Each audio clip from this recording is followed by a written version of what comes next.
2-4 दिवसापूर्वी एका चांगल्या प्रसिद्ध माणसाच्या घरी माझं कीर्तन होतं.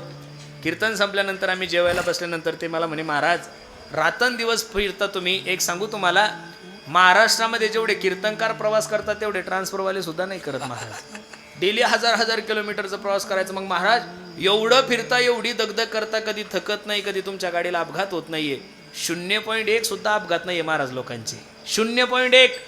नाही तर महाराष्ट्रात रोडवर का थोडे अपघात होतात का महाराज? मग तुम्ही कधी पाहिलं का की आठवड्यात 10 महाराज लोकांचे अपघात झाले? मी कीर्तनकार झाल्यापासून कमीत कमी 35 लाख किलोमीटर फिरलो. किती? 35 लाख किलोमीटर मध्ये उग एकदा थोडीशी गाडी ते रुही आडवा आला म्हणून झाला, नाही तर जीवनामध्ये कधी अपघात झाला नाहीये. मग ते म्हणे, महाराज एवढं फिरतात तरी तुमच्या जीवनामध्ये काही होत नाही, याचं कारण?